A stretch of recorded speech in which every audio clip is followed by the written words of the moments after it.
Meu sogro Sérvio Túlio, o senhor deveria ser mais radical e confiscar as terras desses patrícios metidos. Ouça, meu genro Tarquínio. Se eu fizer isso, eles derrubam a monarquia. Essa é a atitude de um rei covarde.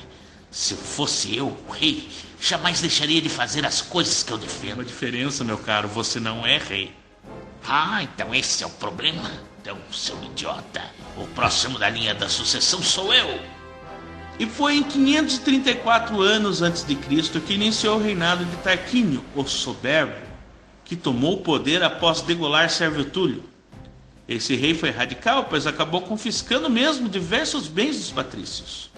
Esse rei foi longe demais. Essas relações entre os patrícios e essa monarquia não está mais dando certo.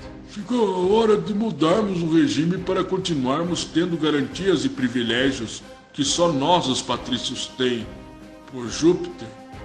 Assim o reinado de Tarquínio, o Soberbo, acabou. E essa indisposição com a elite resultou na ruína da monarquia. E pode ser considerada a principal causa da fundação da República Romana em 509 a.C.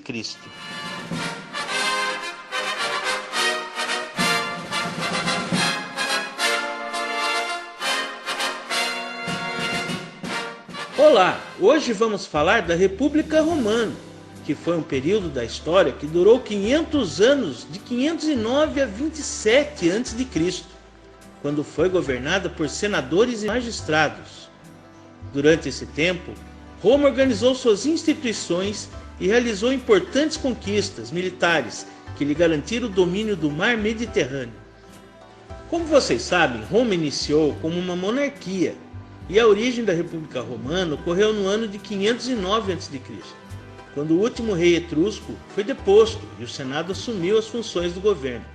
Foi evidentemente um golpe dos patrícios, os mais ricos, que após a experiência monárquica, esses romanos não queriam o poder nas mãos de um só indivíduo.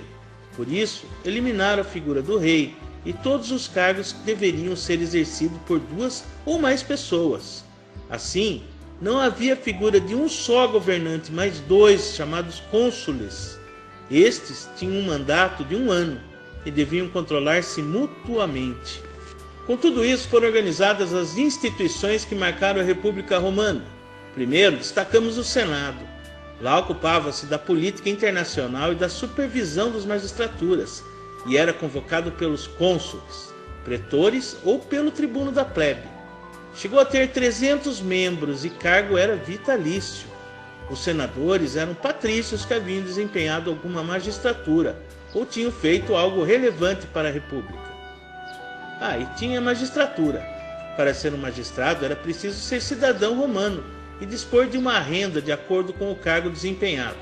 Os magistrados tinham lugares privilegiados em cerimônias públicas e espetáculos, bem como uso de cores diferenciadas de acordo com o seu cargo. O cônsul exercia o comando militar. No caso de guerra ou do impedimento de um dos cônsules, eram substituídos por um ditador. Este tinha 1 ano de mandato e poder absoluto sobre os cidadãos romanos.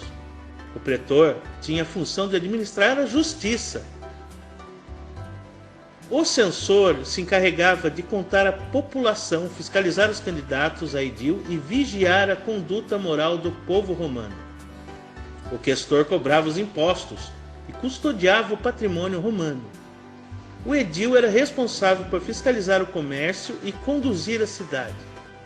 E tinha o tribuno da plebe, que representava os plebeus, eram como os vereadores dos dias atuais. É importante saber que, claro, os ricos eram os patrícios e os pobres, os plebeus.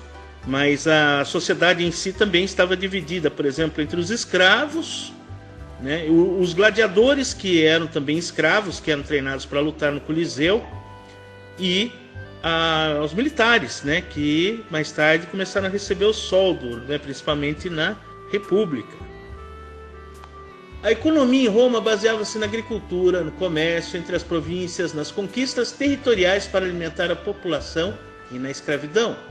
Os romanos também desenvolveram uma eficiente arrecadação de impostos, que deveriam ser entregues à capital diretamente.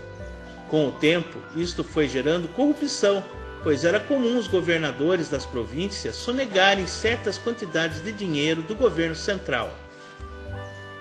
A religião dos romanos, eles eram politeístas, ou seja, eles acreditavam em vários deuses. Grande parte dessas divindades foi trazida do panteão grego. Assim, por exemplo, Afrodite se transformou em Vênus, Ares virou Marte e o todo-poderoso Zeus se converteu em Júpiter. Além disso, ainda haviam deuses domésticos que eram cultuados por uma família.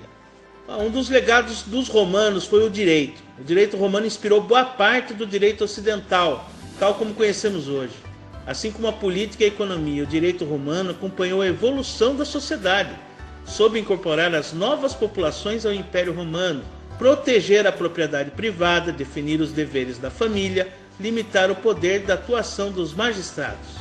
Durante a República de Roma, tivemos como destaque o início da expansão romana, que destacou-se entre os séculos V ao III a.C.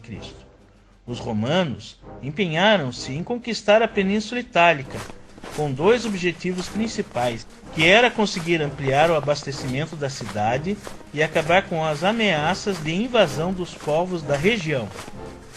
Por volta do ano 272 a.C., Roma chega ao extremo sul da Península Itálica, chamada de Magna Grécia. Lá, os romanos enfrentaram o rei Pirro, que venceu a guerra, mas acabou com todos os seus soldados. Rei Pirro, vencemos a guerra. Deveria estar contente. Mas perdemos todos os nossos soldados. Essa vitória mais parece derrota. Foi assim que surgiu o termo vitória de Pirro, quando uma vitória mais parece uma derrota. Por fim, os romanos investem novamente e dominam toda a Península Itálica. É importante sabermos que com a expansão romana, o número de escravos aumentou consideravelmente, montando uma estrutura econômica escravista, passando a exigir mais conquistas para aumentar a quantidade de prisioneiros de guerra, escravos.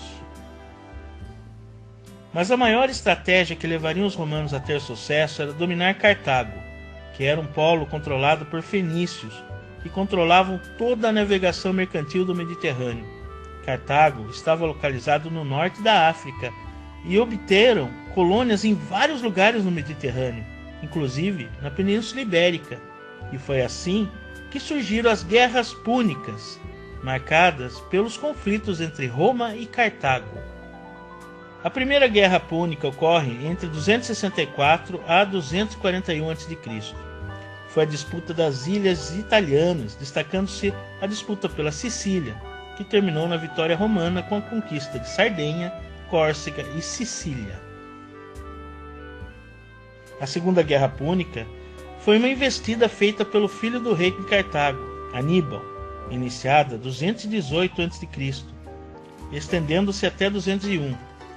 Cartaginenses conquistaram a Península Ibérica e de lá começaram seu avanço até a Península Itálica. Diz que o general Aníbal contava com 37 elefantes e 38.000 soldados. Tentaram chegar à Península Itálica pelos Alpes. Mas teve um grande problema com os soldados que se desertaram. E o pior, ao investir na campanha na Europa, deixou Cartago desprotegido, o que levou Roma a atacar a cidade de Cartago, o que se encontrava vulnerável. Assim, venceram a Segunda Guerra Púnica na Batalha de Zama. Roma conquistou a Península Ibérica com a vitória. A terceira e última Guerra Púnica foi em 149 a.C. a 146, período no qual houve a completa destruição de Cartago. Essa guerra foi liderada pelo general Cipião Emiliano. Os sobreviventes foram todos escravizados. Cartago foi incendiada e sua terra foi salgada com o objetivo de torná-la infértil. Acredita-se que esse foi o primeiro genocídio datado da história. Ao longo dos anos em que a República Romana era a política vigente, os romanos conquistaram a Macedônia, a Síria e a Grécia, o Egito em 30 a.C., a Península Ibérica, como vimos, em 133, a Gália em 55 e a Guerra das Gálias, que ocorreu com a conquista da Gália em 55 a.C.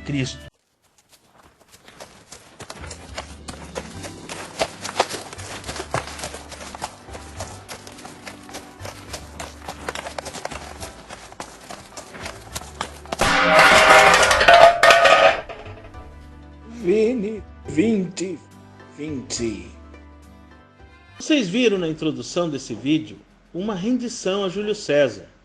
A aula de hoje vamos explicar essa situação e um pouco sobre a trajetória de Júlio César e a crise da República. Enfim, saibam que ao longo dos anos os governos romanos passaram a aproximar-se cada vez mais da plebe, ou seja, passaram a dar alguns direitos aos plebeus. Os mais pobres, por exemplo, surgiram leis escritas e a possibilidade de casamento entre plebeus e patrícios. Além das leis escritas, vamos poder casar com as patrícias. O problema é que qual patrícia vai querer casar com a gente? Um exemplo foram os irmãos Graco, Caio e Tibério, que passaram a fazer uma espécie de reforma agrária em Roma. Os patrícios ficaram furiosos. Este Tibério e Caio Graco querem doar nossas terras aos camponeses. Vamos ter que acabar com essa ideia. Assim, Mário foi o primeiro a instituir o soldo aos legionários, o que fortaleceu a força militar. O cônsul Cornélio Silas tornou-se um ditador em Roma, e para suceder o seu poder, caso ele morresse, quem assumiria seria o seu comparsa, o senador Catilina, que não era muito querido, mas graças a um orador famoso chamado Cícero, fez de tudo para impedir a sua sucessão. Foi aí que deu origem ao primeiro triunvirato. O poder foi dividido em 3 pessoas: Júlio César, Pompeu e Crasso.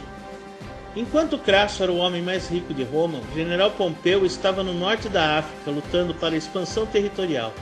Júlio César, liderando suas tropas, resolveu avançar contra a Gália, na atual França, dando início à Guerra das Galhas, onde suas legiões enfrentaram os gauleses em duras batalhas.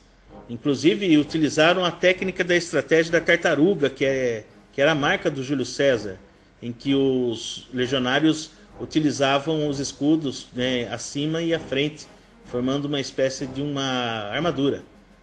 Nessa guerra destacamos o líder gaulês Vercingetorix, que resistiu aos romanos até o fim, mas Roma foi vitoriosa, e a partir disso o líder gaulês entrega-se a César, fazendo com que Roma anexe a Gália em seu território.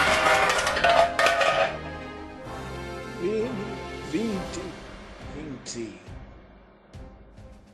Essa história que inspirou René Goscinny e Alberto Uderzo a criarem as histórias de Asterix e Obelix. Após essa vitória, Júlio César precisava voltar para Roma, mas caso voltasse, ele enfrentaria a oposição e teria que se entender com o triunvirato, o Senado e o povo. Foi então que, ao atravessar o rio Rubicão, que fazia fronteiras com Roma, é que César cita sua famosa fala: Alia jacta est. Foi então que Júlio César chega em Roma, de um modo a ameaçar o primeiro triunvirato e tentar passar a controlar o Estado sozinho. Mas Júlio César não perdeu tempo. Com o apoio do seu braço direito, o general Marco Antônio, resolveram resolver um problema no Egito. O Egito encontra-se em problemas. Há um golpe em andamento. Acredito que estrategicamente, se dermos apoio à rainha legítima, conseguiremos aliar as nossas forças com os egípcios. Precisamos embarcar o mais rápido possível, general Marco Antônio. Ao chegar em Alexandria, no Egito, os romanos passaram a mostrar sua indignação diante do golpe que os irmãos da rainha Cleópatra estavam dando. Estavam assumindo o poder no lugar dela, que era a sucessora. César ordenou queimar todas as galeras egípcias do porto. Foi nesse momento que o fogo do porto estendeu-se até a biblioteca de Alexandria, onde estavam anos de pesquisas e estudos, inclusive da antiga escola mística de Akhenaton. Algum material que sobrou foi resgatado por sábios vindos da Pérsia.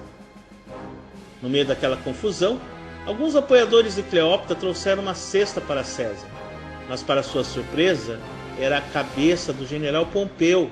As pessoas pensaram que isso agradaria o cônsul romano.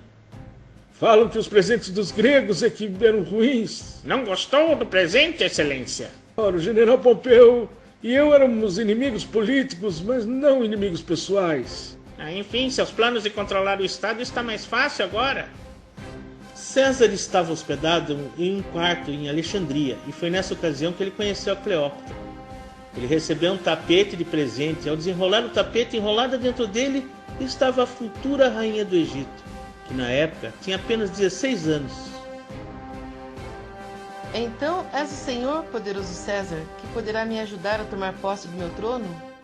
Estou aqui para isso, rainha. Eu pedi para que meus apoiadores me trouxessem até aqui escondida, para que tenha a proteção de Roma. Saiba, ó rainha, que assim formaremos uma aliança entre Roma e o Egito. E foi dessa forma que Roma derrubou o golpe e garantiu a posse da rainha Cleópatra. César acabou tornando-se amante da Cleópatra, ficou 6 meses com ela e ainda tiveram um filho juntos. Depois, em Roma, Júlio César já havia feito vários inimigos, mas não sabia que a traição partiria de seu filho adotivo Brutus, que planejou o levante entre os senadores, que esperaram César chegar até o Senado. Temos para discutir hoje. E os senadores o surpreenderam com 27 punhaladas. Aliás, a última punhalada foi desferida por Brutus, sendo essas as últimas palavras de Júlio César. Fucoski, Brutus, Filimi. Com a morte de Júlio César foi instaurado o segundo triunvirato. Colocaram no poder o general Marco Antônio, que era o braço direito de Júlio César, Lépido, o mais rico de Roma, e Otávio, que era o sobrinho de Júlio César. O general Marco Antônio partiu para o Egito para proteger a rainha Cleópatra, que agora sem o César tornaram-se amantes. Mas Otávio tinha planos mais audaciosos, que marcariam para sempre o fim da República Romana. Antes de enfrentar Marco Antônio no Egito e passar a governar Roma sozinho, Otávio resolveu matar Lépido e partiu com suas tropas contra o Egito. Você e sua rainha não são páreos para as nossas tropas, general. Entregue-se e lhe darei uma morte honrosa. Nunca me entregarei a você, seu cretino. Por sua causa, a República Romana vai acabar e dará início ao fim de tudo que construímos ao longo dos séculos. Marco Antônio se matou antes que Otávio pudesse fazer qualquer coisa. Posteriormente, dirigiu-se até o trono da rainha Cleópatra. Não seja tolo, Otávio. Vou lhe mostrar como se deve morrer uma rainha.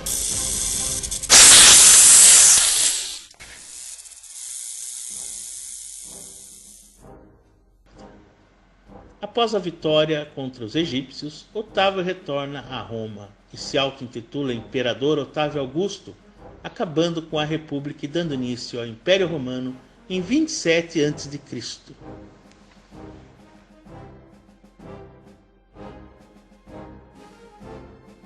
Olá, amigos! Curtiram essa animação? Foi produzida com muito carinho para vocês. Dá o like, compartilhem com seus amigos e inscrevam-se no meu canal.